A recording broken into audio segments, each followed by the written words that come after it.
మరోవైపు కేంద్రంలోని బీజేపీ ప్రభుత్వ తీరును నిరసిస్తూ దేశవ్యాప్తంగా కార్మికులు జంగ్ సైరన్ మోగించారు. బీజేపీ ప్రభుత్వం అవలంబిస్తున్న కార్మిక వ్యతిరేక విధానాలకు నిరసనగా కార్మిక జేఏసీ సమ్మె పిలుపుతో రామగుండం 1, 2, 3 రీజియన్లలో సింగరేణి కార్మికులు స్వచ్ఛందంగా సమ్మెలో పాల్గొన్నారు. దీంతో 4 ఓపెన్ కాస్ట్ గనులు, 6 అండర్ గ్రౌండ్ గనుల్లో బొగ్గు ఉత్పత్తి నిలిచిపోయింది. సింగరేణి వ్యాప్తంగా ఒక్కరోజు సమ్మెతో 1,92,000 టన్నుల బొగ్గు ఉత్పత్తికి ఆటంకం ఏర్పడింది. కేంద్రం అమలు చేస్తున్న 4 లేబర్ కోడ్లు రద్దు చేయాలని కార్మిక సంఘాలు డిమాండ్ చేస్తాయి.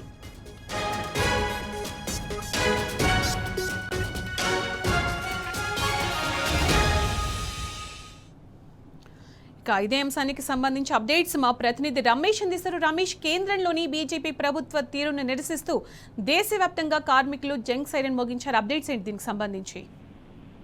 సునీత, ఏదైతే కేంద్ర ప్రభుత్వం అవలంబిస్తున్నటువంటి కార్మిక వ్యతిరేక విధానాలను నిరసిస్తూ ఈ రోజైతే దేశవ్యాప్త సమ్మెకైతే జాతీయ కార్మిక సంఘాలని కూడా పిలుపునివ్వడం జరిగింది. ఇక్కడ మన తెలంగాణ రాష్ట్రంలో ఉన్నటువంటి కార్మిక సంఘాల ఆధ్వర్యంలో కూడా అన్ని కార్మిక సంఘాలను కూడా ఒక తాటిపైకి వచ్చి కూడా ఒక జేఏసీగా ఫామ్ అయి కూడా ఆ కార్మిక సంఘాల జేఏసీ ఆధ్వర్యంలో కూడా ఈ రోజు దేశవ్యాప్త సమ్మెకు పిలుపునివ్వడం జరిగింది. సమ్మె కూడా పూర్తి స్థాయిలో కూడా విజయవంతమైందని చెప్పవచ్చు. ఎందుకంటే సంఘటిత అసంఘటిత అన్ని రకాలకు సంబంధించినటువంటి అన్ని రంగాల్లో ఉన్నటువంటి కార్మికులంతా కూడా స్వచ్ఛందంగా అయితే సమ్మెలో పాల్గొనడం జరిగింది. ముఖ్యంగా పెద్దపల్లి జిల్లా, ముఖ్యంగా రామగుండం రీజియన్ లో ఉన్నటువంటి సింగరేణి ఉద్యోగుల పాత్ర ఈ యొక్క సమ్మెలో కీలకంగా చెప్పుకోవచ్చు. ఎందుకంటే సింగరేణి అంటేనే కార్మికులు అంటేనే సింగరేణి దేశానికి వెలుగులు పంచేటువంటి గొప్ప సంస్థ సింగరేణి సంస్థ. సింగరేణి సంస్థలో సుమారు 60,000 మంది కార్మికులకు పైచీలకు కూడా కార్మికులు కూడా నిత్యం పనులు చేస్తూ ఉంటారు. కాబట్టి సింగరేణి కార్మికుల హక్కులను కాలరాల్చే విధంగా ఈ యొక్క కేంద్ర ప్రభుత్వ వైఖరి ఉందనే నేపథ్యంలో కార్మిక సంఘాల ఆధ్వర్యంలో కూడా ఈ రోజు జరిగినటువంటి సమ్మెలో కూడా సింగరేణి వ్యాప్తంగా కూడా పెద్ద ఎత్తున కూడా సింగరేణి కార్మికులు స్వచ్ఛందంగా ఉదయం మొదటి షిఫ్ట్ నుండే విధులు స్వచ్ఛందంగా బహిష్కరించి కూడా సమ్మెలో పాల్గొనడం జరిగింది. అయితే రామగుండం రీజియన్ వ్యాప్తంగా అలాగే సింగరేణి వ్యాప్తంగా కూడా పెద్ద ఎత్తున కూడా సింగరేణి కార్మికులు అయితే పాల్గొనడం జరిగింది. సమ్మె గ్రాండ్ సక్సెస్ అనేటువంటి మాటలు అయితే కూడా సింగరేణి కార్మిక సంఘాల జేఏసీ అయితే నాయకులు అయితే చెప్తున్నటువంటిది. ఎందుకంటే మొదటి షిఫ్ట్ నుండే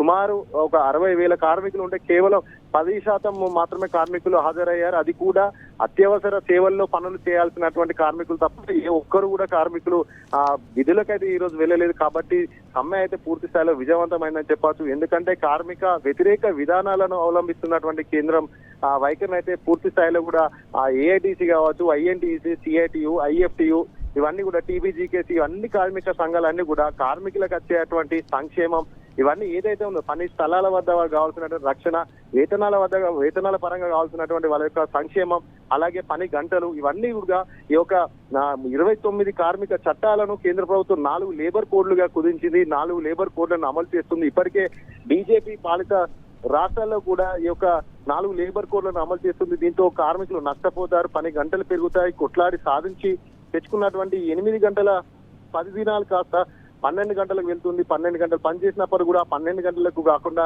8 గంటలకే వేతనం చెల్లించేటువంటి అంశాలన్నీ కూడా ఈ యొక్క 4 లేబర్ కోడ్ లో వెల్లడించినట్లు కూడా మనకు కార్మిక సంఘాల నేతలంతా కూడా చెప్తున్నటువంటి పరిస్థితి. అంతేకాకుండా ఏదైతే కార్మికులకు ముఖ్యంగా కావాల్సినటువంటి ఈఎస్ఐ కావచ్చు, పిఎఫ్ కావచ్చు, సిఎంపిఎఫ్ కావచ్చు, బోనస్ కావచ్చు, ఇవన్నీ కూడా పూర్తి స్థాయిలో కార్మికుల సంక్షేమంలో ఒక ముఖ్య అంశంగా ఉంటుంది. ఈ యొక్క 4 లేబర్ కోడ్లు 29 చట్టాలు, ఒక్కొక్క చట్టం కూడా కార్మికులకు సంబంధించినటువంటి ఒక్కొక్క హక్కుని రక్షించే విధంగా ఉంటుంది. కాబట్టి ఈ యొక్క 29 చట్టాలను 4 లేబర్ కోడ్లుగా ఒకే బల్క్ గా ఒకే దాంట్లో కూడా చేసి అమలు చేయడంతో కార్మికులు తీవ్రంగా నష్టపోతారు. ఈ యొక్క సింగరేణి కార్మికులే కాదు, సంఘటిత అసంఘటిత అన్ని రంగాల్లో ఉన్నటువంటి కార్మికులు పెద్ద ఎత్తున నష్టపోతారు. ఈ రోజు జరిగినటువంటి దేశవ్యాప్త సమ్మెలో కూడా ముఖ్యంగా బ్యాంకు సిబ్బంది కావచ్చు, పోస్టల్ వారు కావచ్చు, బీమా సంస్థలు, ఎల్ఐసి, పవర్ సంబంధించినటువంటి వీళ్ళందరూ కూడా అన్ని రంగాల్లో ఉన్నటువంటి కార్మికులంతా కూడా పెద్ద ఎత్తున పాల్గొనడం జరిగింది.